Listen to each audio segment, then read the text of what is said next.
अस्ति श्री राधा रमणो विजयते। ओम श्री गणेशाय नमः। ओम श्री सरस्वत्यै नमः। ओम श्री गुरुभ्यो नमः। ओम नमो भगवते वासुदेवाय।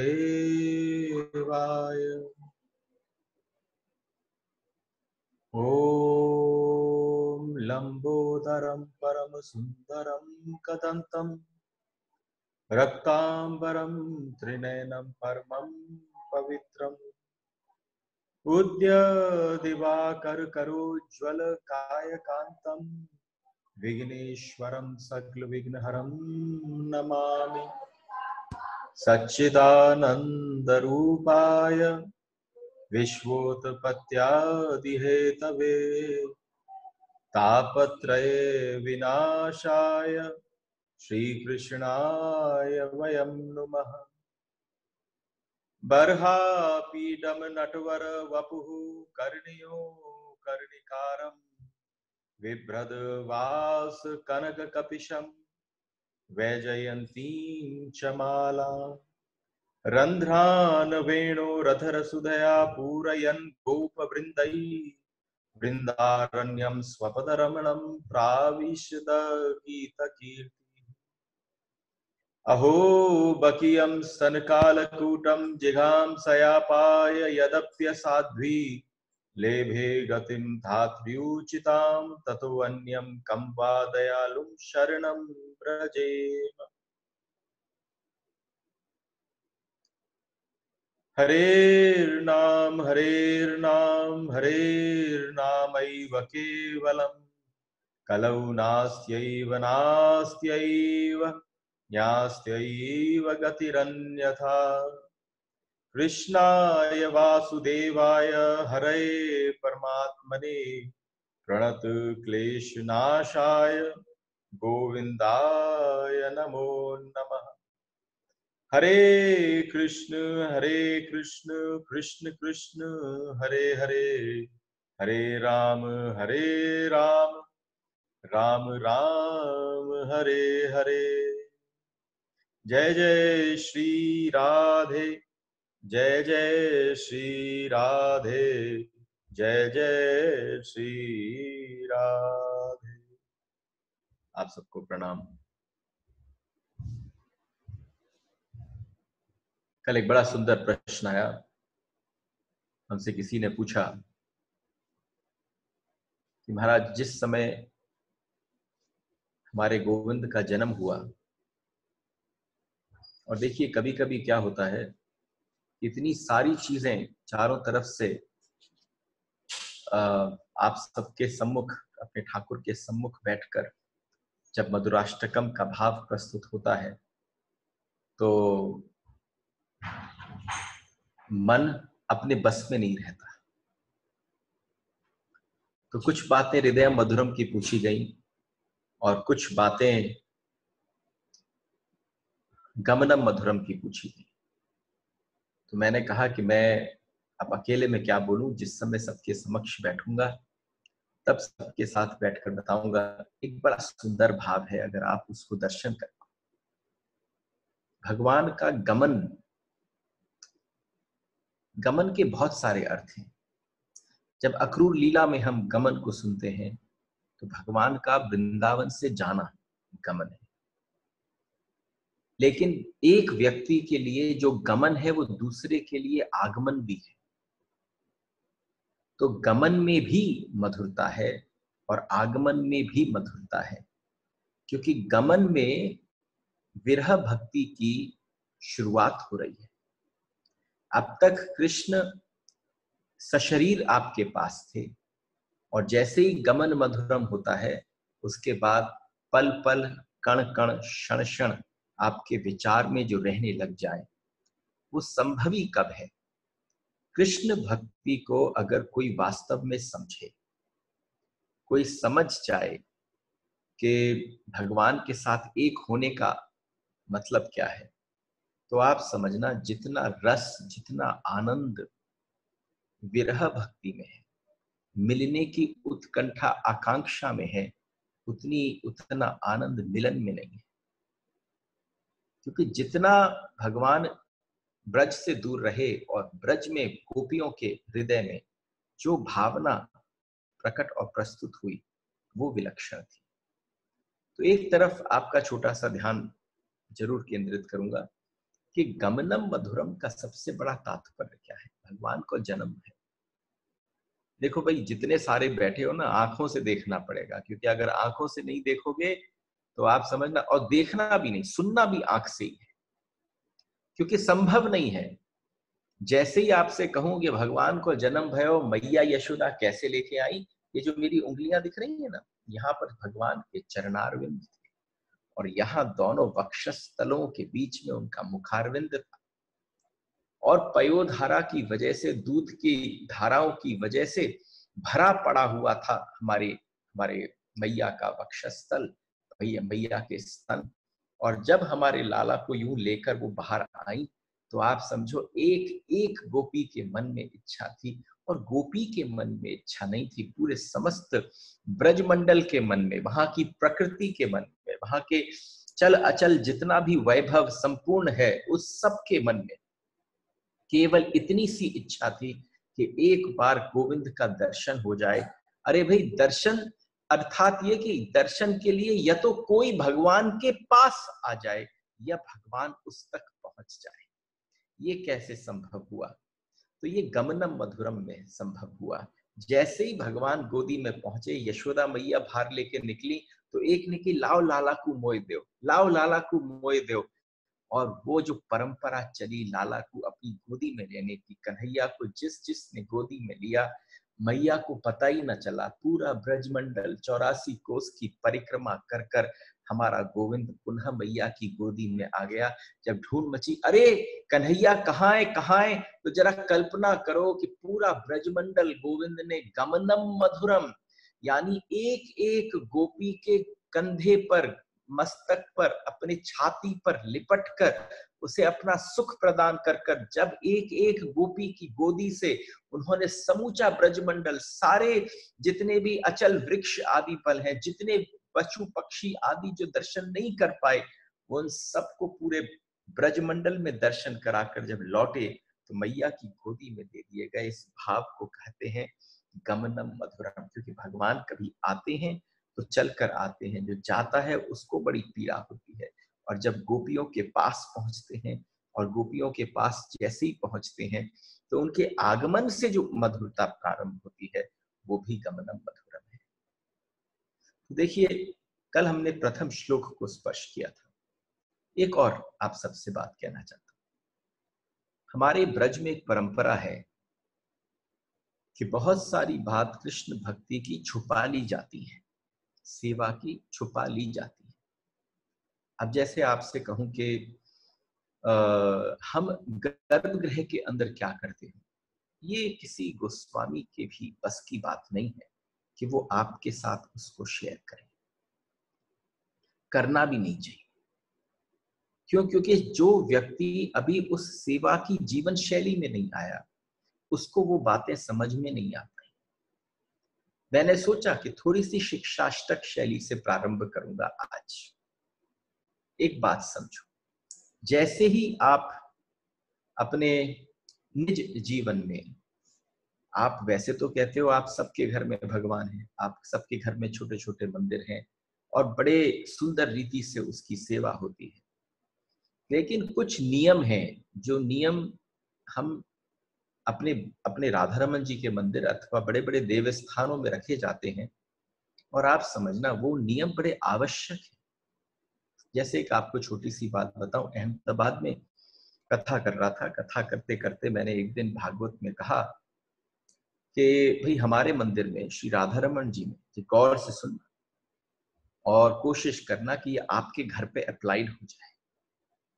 तो हमारे राधा रमन जी के मंदिर में जैसे ही हम मंदिर में प्रवेश करते हैं सेवा के लिए, सोचिए मेरे ताताश्री भी विराजमान हो सेवा में मेरे से पहले, तो मैं ये नहीं कह सकता प्रणाम, मैं नहीं कह सकता आपको दंडवत कर रहा हूं, मैं ये नहीं कह सकता कि मैं आपके चरण स्पर्श कर रहा हूं।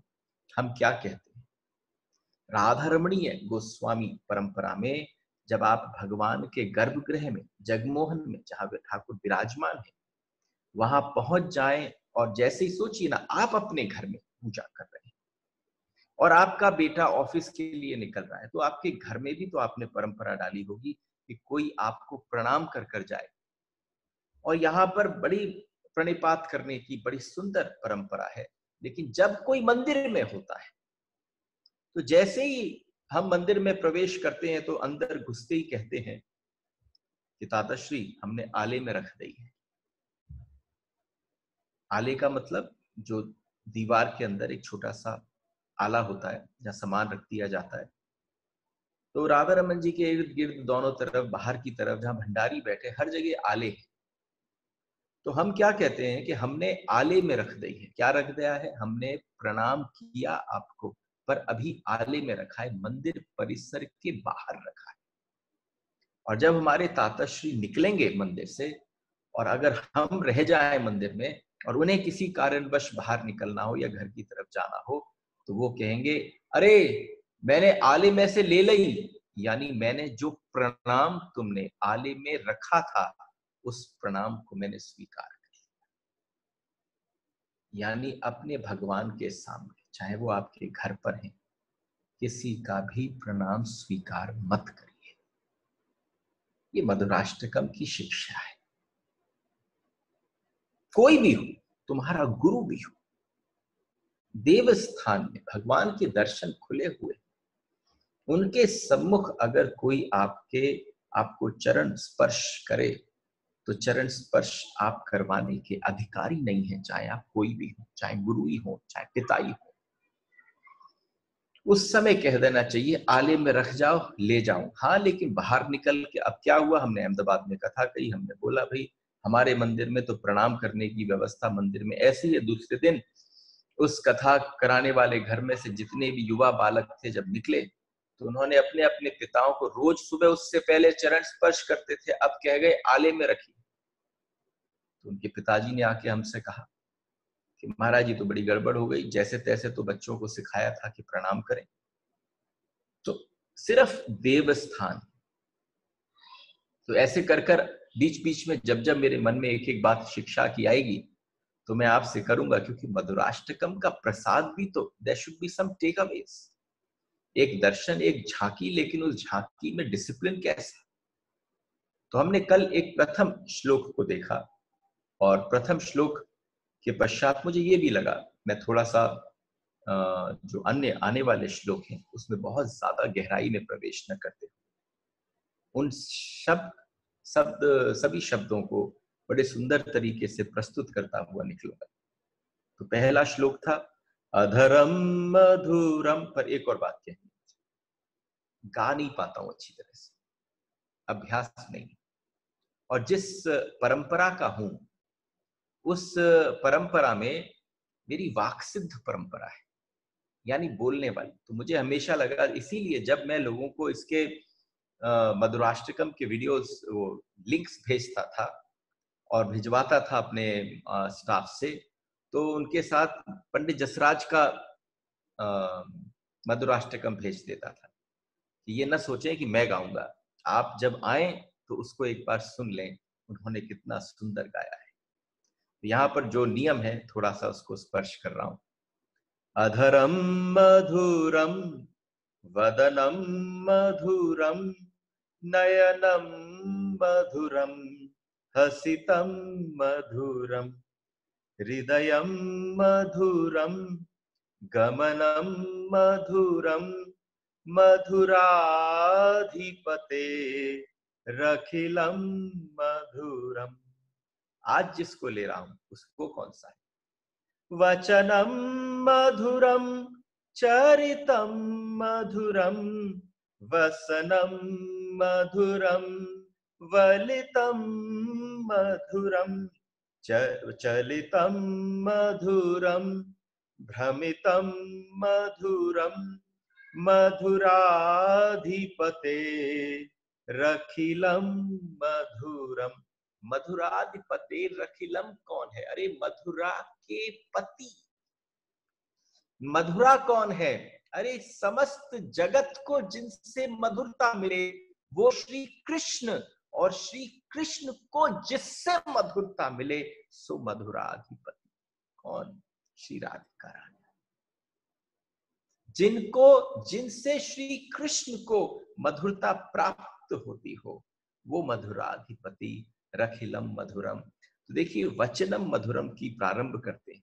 वचनम का क्या अर्थ है? संस्कृत में इसके बहुत सारे अर्थ हैं और हमने आपसे कहा मधुराष्टकम का मजा जो है वो एक एक शब्द के कितने कितने अर्थ है। तो आप समझो जब मैं आऊं तो मैं पूरी लिस्ट से लिख देता हूं कि इस शब्द के कितने अर्थ होंगे। कुछ ऐसे भी शब्द हैं जिनमें बहुत सारे अर्थ नहीं बनते, लेकिन जब वचनम मधुरम में प्रवेश करते हैं, जिनका बोलना मधुर है, जिनका भाषण मधुर है, जिनका सभा चातुर्य मधुर है, जिनके उद्गार मधुर हैं, जिनकी उक्ति मधुर है, धार्मिक ग्रंथ का संदर्भ मधुर है, शास्त्र वचन है, शास्त्र वचन जो है वो मधुर है, श्रुति वचन जो है सो मधुर है, स्मृति वचन जो है सो मधुर है, उनकी आज्ञा मधुर है, उनका आदेश मधुर है, उनका उपदेश मधुर है और उनका परामर्श मधुर है।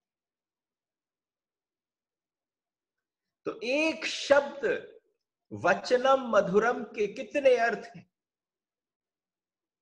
अगर आप एक एक शब्द की गंभीरता में प्रवेश करो तो आप पाओगे कि समस्त शास्त्रों का सारा सार एक शब्द में लिख दिया गया हो कि वचनम मधुरम। एक और है जो वो करते हैं भक्त से, जो वो करते हैं वैष्णव से, वचनम मधुरम यानी वचन दे देना। अगर आपके साथ एक बार वचन दे दिया तो उसको अवश्य पूरा करेंगे। एक बार की बात है, हमारे गणपति ने कैसे कहा वचनम मधुरम गोविंद। मैया हमारे गोविंद जो हैं वो चोरी करने लगे। जब वो चोरी करने लगे तो चारों तरफ माखन चोर सारा मक्खन चुराने लगे हर जगह से। और एक दिन कहावत है, देखो छिपी हुई कथाएं हैं, एक दिन गणपति उतर आए नीचे, और जैसे ही गणपति नीचे उतर कर आए तो उन्होंने भगवान से कहा, भगवान मेरा बड़ा मन है, मैया ने आज ही, यशोदा मैया ने आज ही अपने मन में संकल्प लिया है कि अगर मेरा लाला चोरी छोड़ दे। तो देखो गणपति जी घबरा रहे थे, थर थर कांप रहे थे। सृष्टि का नियंता, सृष्टि का, लोक का पालक, उसके सामने गणपति जी बैठ जाएं और गणपति जी कहें कि मैया ने कहा है आप चोरी छोड़ दो, तो मोए मन भर लड्डू भोग लगाएंगी और मोए आपके घर के, आपकी रसोई के, मैया के हाथ के, आपके प्रसादी लड्डू खाने को सौभाग्य कैसे मिले? थोड़ा रस लो ना, तुम भी तो छोटी छोटी बातों पे लड्डू आदि भोग लगाते हो। तो हमारे गणपति ने जाकर जब हमारे ठाकुर से कहा कि मेरी बड़ी इच्छा है कि मेरा एक है कि बस आप मेरे लिए ये चोरी छोड़ दो, और हमारे गणपति से गोविंद ने कहा, अरे तू क्या बात कर रहा है, तू मुझे चोर कह रहा हो? कि ना, मेरी हिम्मत नहीं है चोर, लेकिन आपके घर के लड्डू खाना चाहता हूं। मैया ने कहा है गणपति को मन भर लड्डू भोग लगाऊंगी। तो जिस समय गोविंद ने देखा, भाव आंख से अश्रुधारा बहने लग गई, रोम रोम रोमांचित होने लग गया। उन्होंने लिया, हाथ पकड़ा गणपति का और गणपति से कह दिया कि तुझे वचन देता हूं। जिस समय हाथ पकड़कर वचन दिया उस समय आधी अनुभूति हुई थी गणपति को वचनम मधुरम की, लेकिन उसके पश्चात गोविंद ने ऐसा आभास कराया जैसे कि उन्होंने चोरी करना छोड़ दिया है। और मैया ने एक दिन अपने लाला को निमंत्रण, एक दिन लाला को देखा कहीं से कोई गोपी नहीं आ रही। अरे गोपी आती तो आकर क्या कहती? जब गोपियां आती तो आने के पश्चात गोपियां क्या कहती? गोपियां आती उल्हाने ले लेके आती, और आकर वो मैया से कहती कि तुम्हारा लाला चोर है, चोर है, चोर है। तो मैया क्या गाती, सूरदास जी का पद है, मैंने आपसे कहा गा नहीं सकता हूं, लेकिन क्या बोलूं, मधुराष्ट्र कम कर रहा हूं, फटे बांस सी आवाज भी निकले तो सुन लेना। क्यों? क्योंकि भाव बहुत गहरा है। भाव क्या कहता है? भाव कहता है, अरी गारी मत दीजो मो गरीब नी को जायो है। यशोदा मैया रोते रोते उन गोपियों से कहती कि अरे गारी मत दियो, मेरे लाला को गारी, जो चोरी कहना है वो गारी है, अरे गारी मत दियो दीजो मो गरीबनी को, मुझ जैसी गरीबनी को जायो है, मेरे से जन्म पायो। अरे तेरो का ले लियो, अरे पूछ रही है यशोदा मैया गोपियों से, तेरा क्या ले लिया, कितना मक्खन ले लिया, जितना मक्खन ले लिया दूजो दूजो ले जा, लेकिन गारी मत दीजो मो गरीबनी को जायो।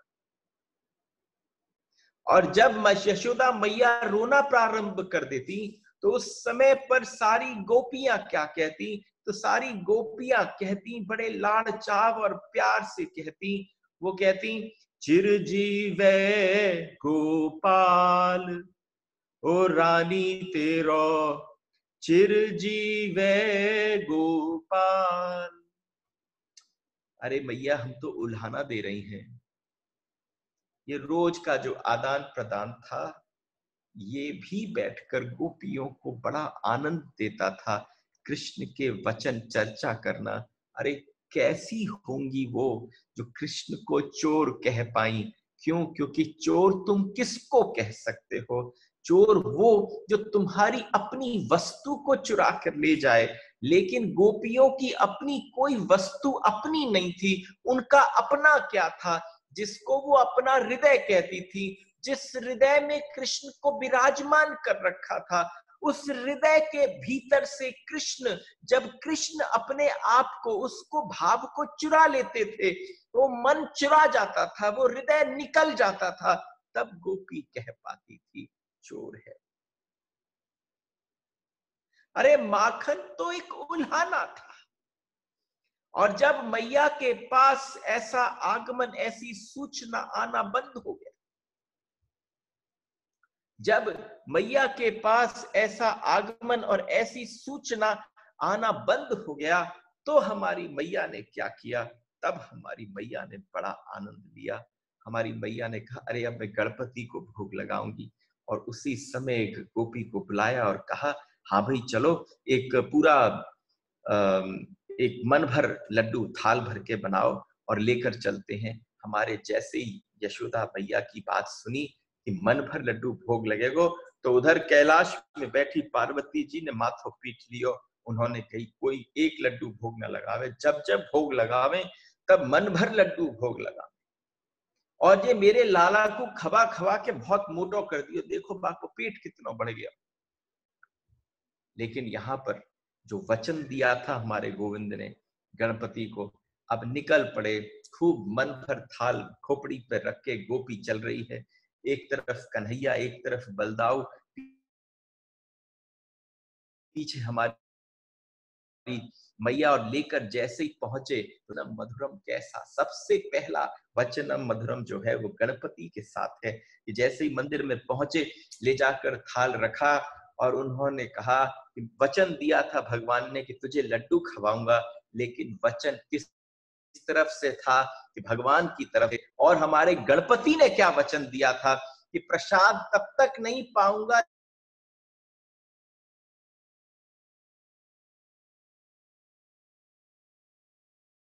जब तक आप न पा चुके हो। क्योंकि बोले, हे गणपति महाराज तुमने बड़ा अच्छा करो, चारों तरफ से चोरी चोरी चोरी करने की इसकी बातें आती, आज थोड़ी शांत हो गई है, इसलिए आपके सामने जो लड्डू भोग लगा रही हूं।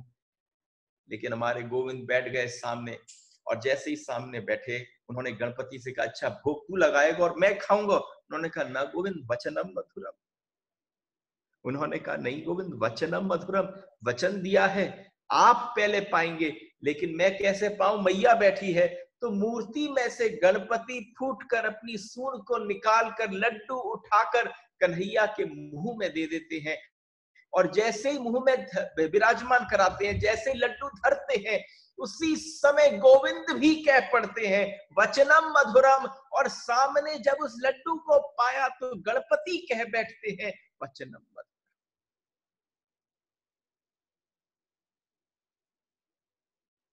क्या क्या लीला है। एक आपको बात बताऊं,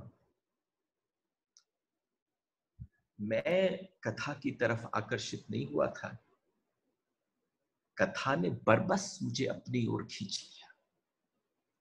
वेदांत की, उपनिषदों की चर्चा तो अब होने लगी। मेरी तो भागवत और मधुराष्टकम और रस से उत्पत्ति हुई है,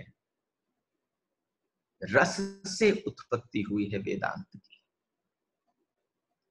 अरे जिस वेदांत में ब्रह्मानंद की बात होती है, वो गली गली ब्रज की गलियों में पड़ा पड़ा डोलता है, क्योंकि यहां पर जब कृष्णानंद प्राप्त होता है तो फिर ब्रह्मानंद को कौन पूछे। ब्रह्मानंद गली में पोटली में पड़ा हो, क्योंकि यहाँ पर हर जगह जो धारा बहती है वो कृष्णानंद की बहती है, कृष्ण आनंद की बहती है। तो वचनम मधुरम, जिसके मुख से गीत बहे। आप समझो, अगली बार कहीं पर मधुराष्टकम होगा, जितने भी यहाँ श्रवण कर रहे हैं और अलग अलग माध्यमों से श्रवण कर रहे हैं, वो एक एक शब्द को लेकर अंदर कैसी जुगाली करेंगे। तो मैं बताऊं, मजा भी इस बात का है, क्योंकि ये पूरा पूरा शास्त्र भरा पड़ा है। और जब हमारे कन्हैया थोड़े से बड़े हुए, तोतली भाषा में बोलने लगे, जैसे ही बोलने लगे तो कहने लगे मोहन भैया भैया, पिता नंद सो बाबा बाबा, और अपने हलदर सो भैया भैया, अपनी मैया से बोल रहे मैया, बाबा से बोल रहे हैं बाबा। जब पहली बार तुम्हारा छोटा सा बालक पहली बार तुमको माँ या मैया कहकर पुकारता है, अपने पिता को बाबा कहकर पुकारता है, तो जिस समय वो सुनकर आनंद हुआ, वो आनंद नंद बाबा कह रहे हैं आज मैं धन्य है गयो, क्योंकि त्रिलोकी को नाथ जो है वो मुझे बाबा कह। वचनम मधुर। बलदाऊ ने कहा अब तक मैं हर बार मैं छोटा बनता था, इस बार मैं बड़ा बना। अब तक मैं भैया भैया बोलता था, अब मेरे को भैया कहने वाला पैदा हो गया, वो कह पाए वचनम मधुरम। इसलिए, और जब मैंने आपसे कहा कि दो में चलती मधुराष्टकम, एक में बाल भाव है, एक में किशोर भाव है, उनमें बरहा पीडम नटवर वपु, अगर इसको मंदाक्रांता में गावें तो बड़ा सुंदर लगता है। बरहा पीडम नटवर वपु कर्णियो कर्णिकारम विभ्रदवास कनक कपिशं वैजयंती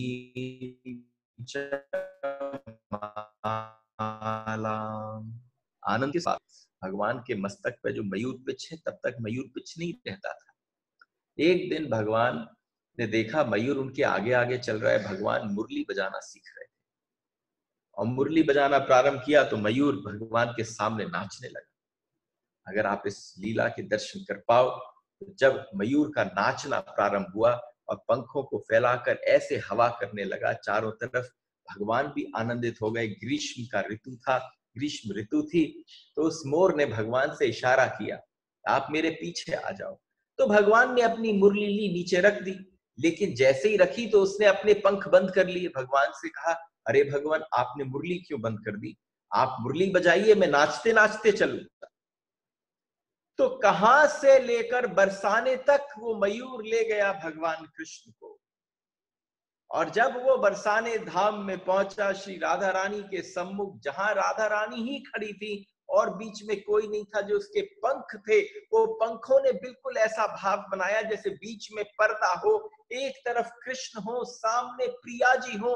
तब तक एक दूसरे को देखा नहीं था, लेकिन जैसे ही सामने राधा रानी आ गई, यहाँ मुरली बजा रहे थे कृष्ण, उस मुरली बजाते हुए कृष्ण ने उसी पल उसी क्षण जैसे ही मोर का पंख नीचे हुआ, बंद हुआ, पर्दा हटा और हटने के साथ साक्षात राधा रानी के दर्शन हुए। और जब राधा रानी के दर्शन हुए तो एकदम छूटते ही हमारे गोविंद कह बैठे। सूरदास जी ने उन वचनों को मधुरता से प्रस्तुत किया।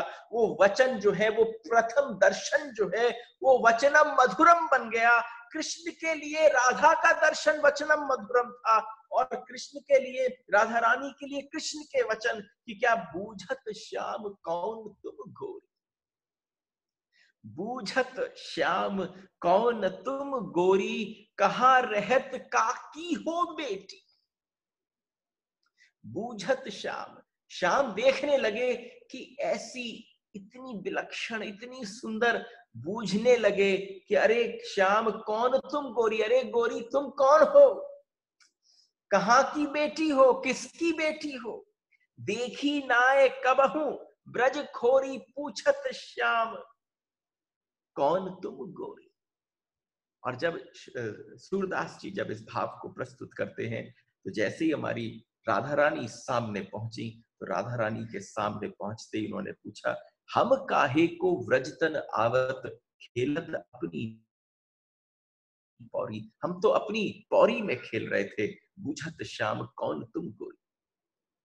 आज कृष्ण जब आमने सामने हुआ तो वचनम मधुरम, जिनकी वाणी वचन किसी को शांति प्रदान करे। अरे वचनम मधुर किसका, उस हर व्यक्ति का वचन मधुर है।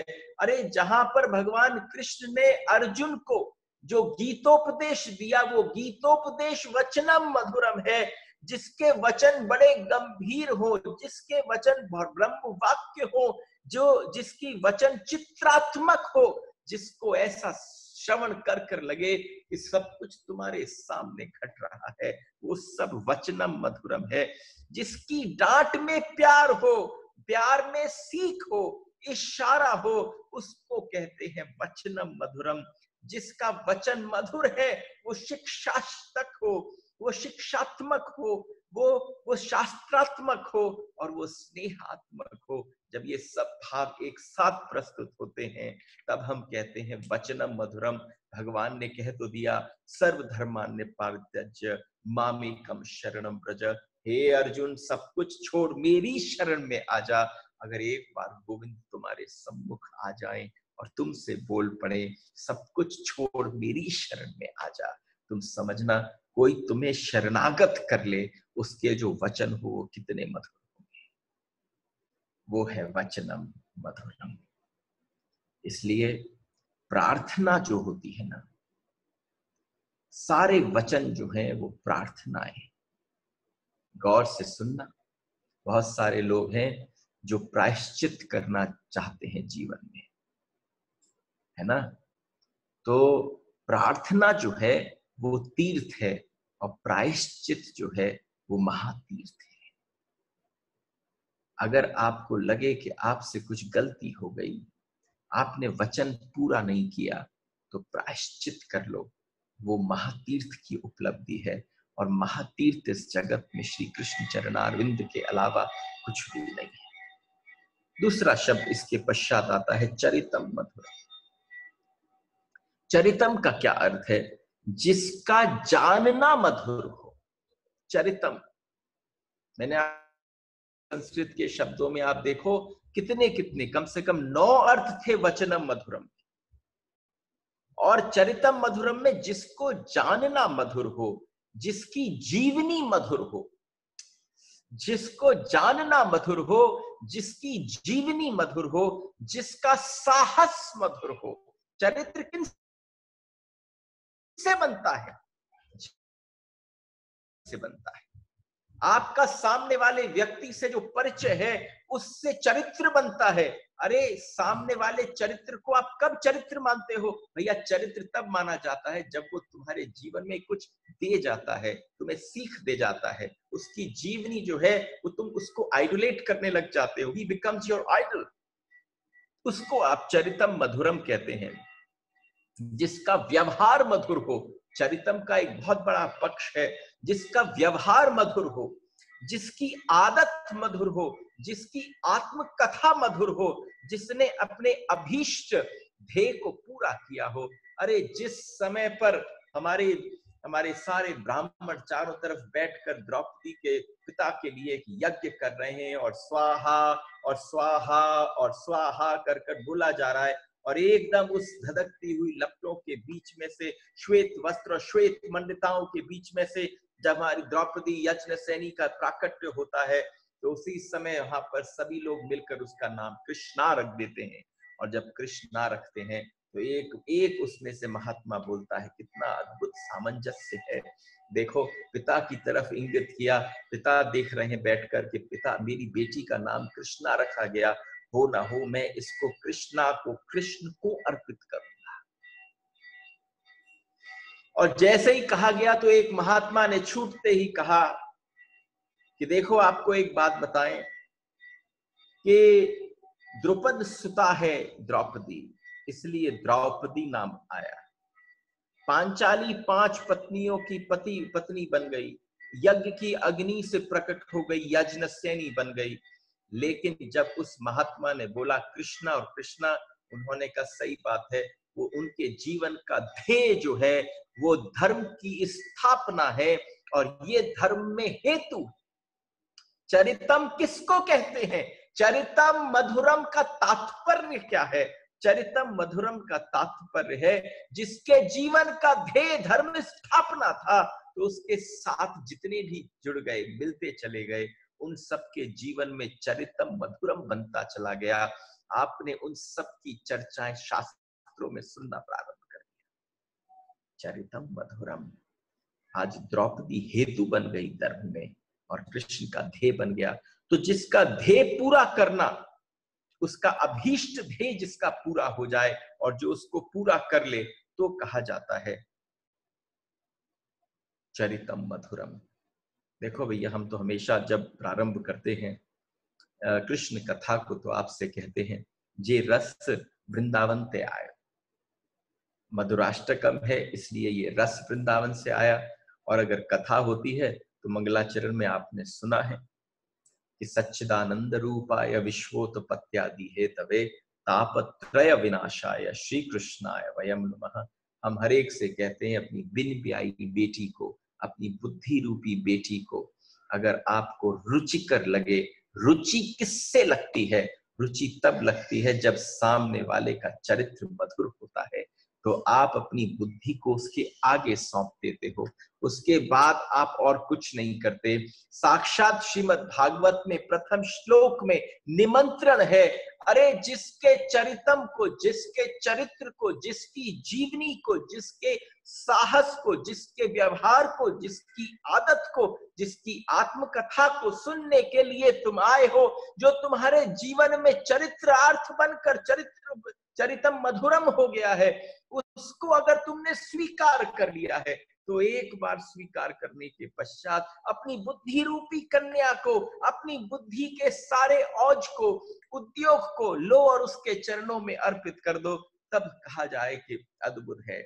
लेकिन जब वो चरित्र वाला कोई मधुरता घोलना चाहता है जीवन, ऐसा थोड़ी नहीं है, उस समय भी ये भाव होता था, अरे ये मेरी छोरी है और ये मेरा छोरा है, छोरी अलग है और ये छोरा अलग है, छोरा और छोरी को भाव हो। और कन्हैया कभी छोरीन के बीच में घुस जाते, अरे हमारी अहीर की छोरियन के बीच में कन्हैया भी छोरी बन के घुस जाते। और कभी कभी इस रस की उत्पत्ति में जब वो उसको बढ़ाने की चेष्टा करते, राधा रानी उनके सामीप्य को मांगती, उनके चरितम मधुरम को चरितार्थ करना चाहती, तो सूरदास क्या लिखते?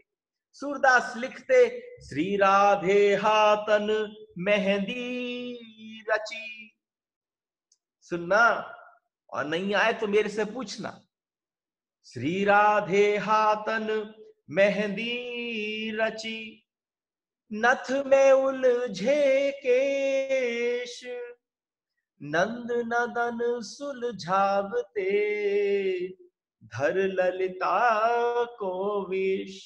विशाखा ललिता आदि सखियों से जाकर कहते, आज मोए अपनो स्वरूप दे दे, आज मोए अपनो अपनो स्वरूप दे दे, आज अपनी ओढ़नी दे दे, आज अपनो श्रृंगार दे दे। तो आज ललिता कहती कि क्यों क्यों चाहिए? अरे मेरी राधा रानी के हाथ में मेहंदी रची है, और जब मेहंदी रच गई है तो ऐसा पवन बह रही है, उनकी सब जो उनकी नथ है उसमें बाल जो है वो घुस गए हैं भीतर की तरफ, वो निकाल नहीं पा रही, हाथ मेहंदी से भरे हुए हैं, और मेरे गोविंद का आनंद हो रहा है। इस आनंद की लीला को देखने के लिए समस्त ब्रज की ब्रज गोपांगनाएं व्याकुल हो गई। ललिता पे रहा नहीं गया, उसने कहा श्रवण करके ही रस ले लूंगी, और जब श्रवण कर कर रस लिया तो वो रस क्या था? चरितम मधुरम। वो रस चरितम मधुरम, क्योंकि भगवान बैठ गए। श्री राधे हाथन मेहंदी रची, नथ में उलझे केश, नंद नदन सुलझावते, धर ललिता को वेश। तो चरित्र भी बहुत मधुर है।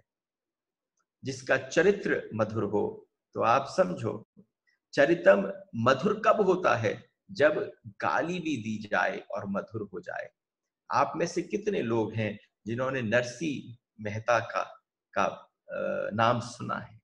एक बड़े दिव्य भक्त हैं, उनके पास एक हॉटलाइन थी भगवान को पाने की, और वो हॉटलाइन थी राग केदार। कहा जाता है कि समस्त इतिहास में कभी उन जैसा राग केदार कोई नहीं गाता था, और ऐसा राग केदार गाते थे कि जब राग केदार गाते तो हमारे गोविंद साहब प्रकट हो जाते। एक भजन है, यूट्यूब पर या कहीं पर श्रवण करें तो आपको समझ में आएगा कि राग केदार क्या है। दर्शन दो घन श्याम नाथ मोरी अखियां प्यासी रे, ये राग केदार का भजन है। तो जब गाते नरसिंह मेहता राग केदार को, तो राग केदार को गाने के पश्चात नरसिंह मेहता जब भी गाते तो भगवान सामने प्रकट हो जाते। भाई उस समय राजा रहते थे, तो एक किसी ने जाके राजा को कह दिया, ये जो नरसिंह है ना, ये बोलता है कि जब ये गाता है तो भगवान प्रकट हो जाते। अब एक विडंबना हो गई, नरसिंह के ऊपर किसी बनिए का बहुत ज्यादा कर्ज चढ़ गया, और जब बहुत ज्यादा कर्ज चढ़ गया तो नरसिंह ने जाके सोचा कि भाई क्या जाके गिरवी रखूं, उनके पास कुछ था ही नहीं, उसी से लेते थे उसी से खा लेते थे, कि अब कैसे क्या करूं। तो उसने कहा नहीं नहीं, कोई अपनी चीज आप गिरवी रख जाओ। तो आज नरसिंह उस बनिए की दुकान पे राग केदार गिरवी रख गए कि जब तक कर्ज नहीं चुका लूंगा तब तक राग केदार नहीं गाऊंगा। अब भाव समझना कि यहां पर तो राग केदार गिरवी रखा, और वहां पर राजा के सैनिक आए और नरसिंह को पकड़ कर ले गए, और जब नरसिंह को पकड़ कर लेकर गए तो वहां पर राजा ने कहा चलो राग केदार गाओ। तो उन्होंने कहा गा नहीं सकता। क्यों? मैं आपको बता भी नहीं सकता। क्यों? हो सकता है इसलिए नहीं बताना चाहते हो कि दया कर कर थोड़ा बहुत धन दे दे और मेरे को ले जाकर बनिए को देना पड़े, जब मैं पुरुषार्थ से कमाऊंगा तब मैं जाकर उसका कर्ज चुकाऊंगा। उसने कहा क्षमा करे, मैं गा नहीं सकता। उन्होंने कहा झूठ बोलते हो, पाखंडी हो, लोगों को का भरोसा अलग प्रकार से जीतते हो। नरसिंह मेहता को लिया और जेल खाने में डाल दिया। उन्होंने कहा कल तक अगर तुम्हारे मस्तक गले में एक माला नहीं रही तो तुम समझ लेना, अगर माला नहीं रही तो मैं समझ जाऊंगा, और बिल्कुल काल कोठरी में बंद कर दो जहां पर सूर्य की किरण भी नहीं आए, मैं देखता हूं नरसिंह के गले में माला कहां से आती। अब नरसिंह बड़ी परेशानी में पड़ गए। हम और तुम्हारे जैसे भक्त होते तो सोचते कौन देख रहा है, कौन है जानने वाला, चलो गा दो। लेकिन यहाँ नरसिंह मेहता ने ऐसे नहीं गाया। नरसिंह मेहता शांत हो गए, अपने उस पल काल कोठरी में गए, बड़ी देर तक विचार करते रहे। आज राग केदार नहीं गाया क्योंकि गिरवी रख दिया था, भीतर से सत्यवादी थे। मैंने अभी कहा चरितम मधुरम किसको कहते हैं? जहां गाली भी चरित्र बन जाए, जहां संहार करना भी तारना बन जाए, जहां पर आप ये सोचे कि भगवान प्रार्थनाओं से आते हैं। वास्तविक चरितम मधुरम तब है जब परमात्मा तुम्हारी गाली से प्रकट हो जाए। अरे नरसिंह मेहता ने रात भर भगवान को गालियां देना प्रारंभ किया। अरे तू दो बापन को, अरे तू दो मैयान को, और अरे तो से बड़ा चोटा कौन है, तो से बड़ा चोर कौन है, अरे तो से बड़ा खिलाड़ी कौन है। चारों तरफ से रात्रि भर गाली देते रहे और हमारे गोविंद अपने गौलोक को छोड़कर साक्षात उस कारागार के बाहर आकर खड़े हो गए। रात्रि भर जो आनंद कभी उनको राग केदार को सुनकर न आया था, वो आनंद आज हमारे गोविंद को गालियों को सुनने में आया। उनको पहली बार पता चला कि मेरा चरितम भी इतना मधुर है। अरे मधुर वो है जो एक बार हम कर ले उसको सुनने में ही जो रस और आनंद की उत्पत्ति होती हो।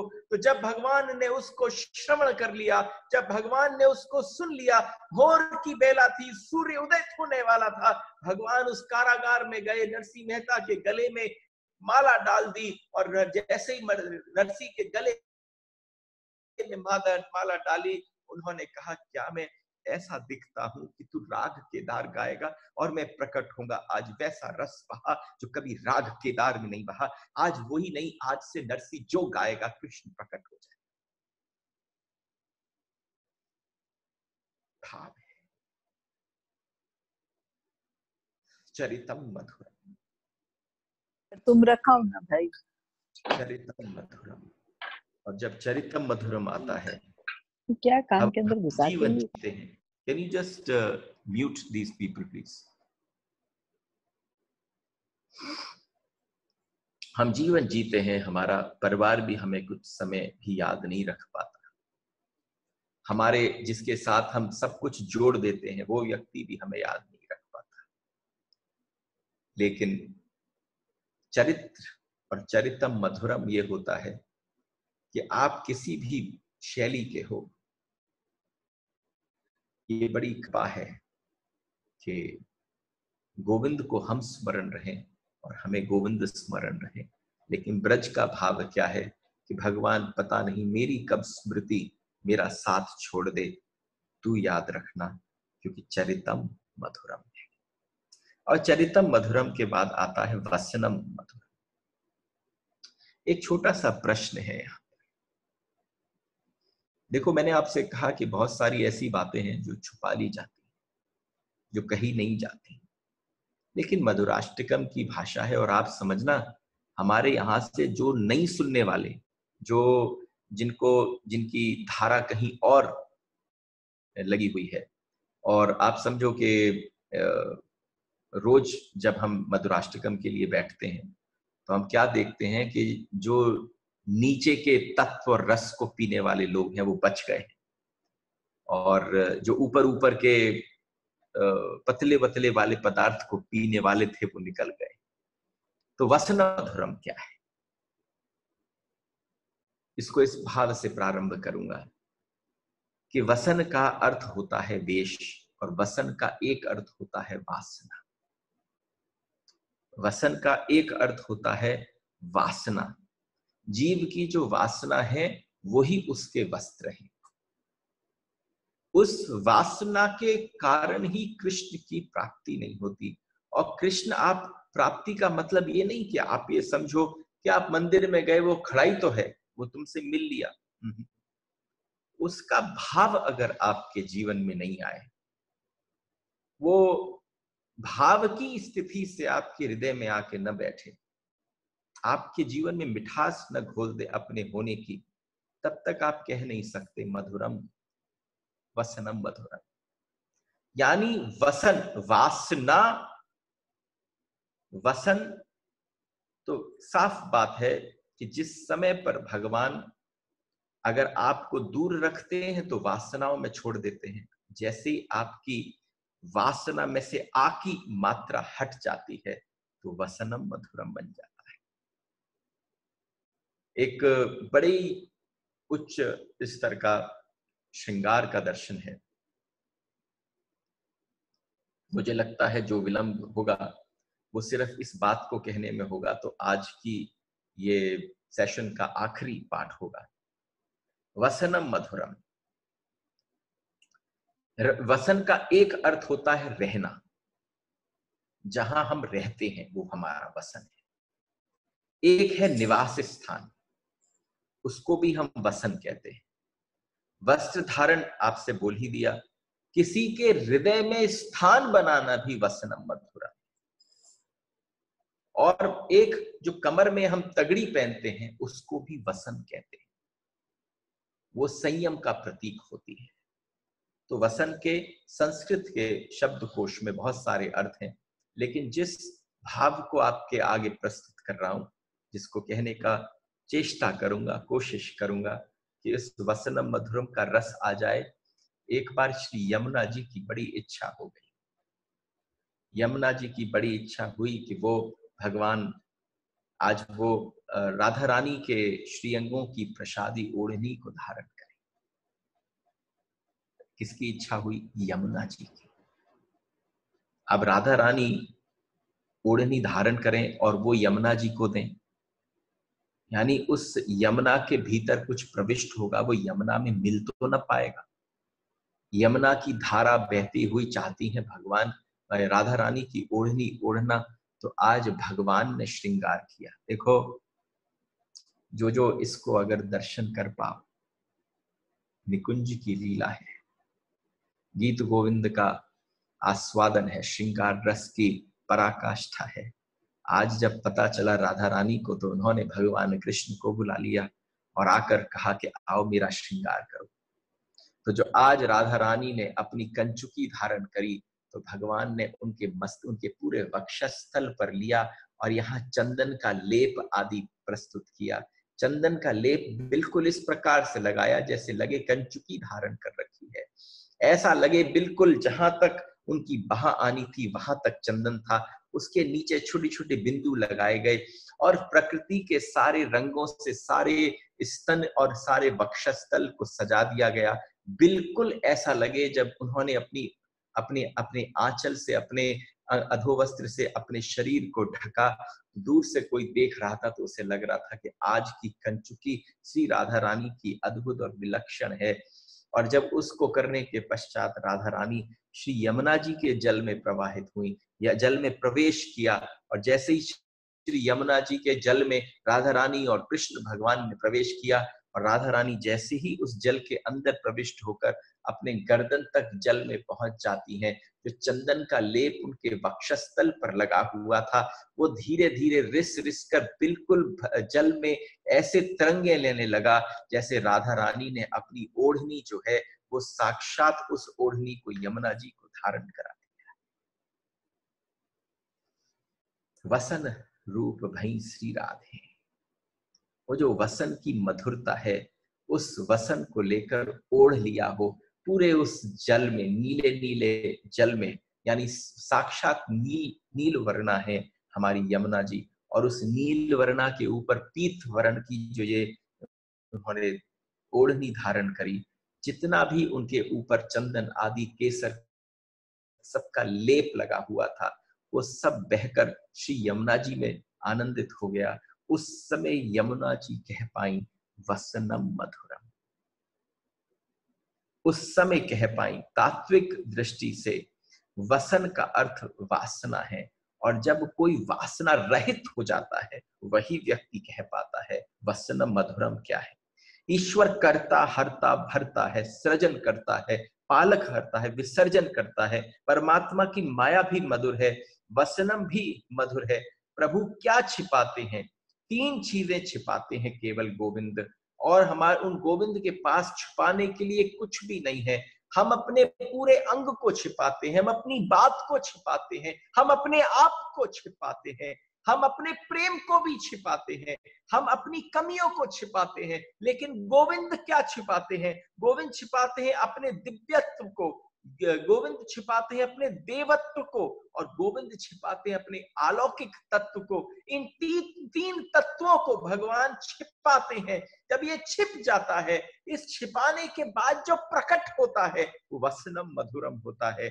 इसलिए क्योंकि जब ये छिप गया था ब्रजवासियों से, जब ये छिप गया था यशोदा मैया से, ये छिप गया कि वो देवता है, छिप गया वो एत चांशा कंस पुलह कंस कृष्णस्तु भगवान स्वयं है, वो सब कुछ है, ये सब कुछ उन्होंने छिपा लिया। तो जो सामने प्रकट हुआ वो क्या था?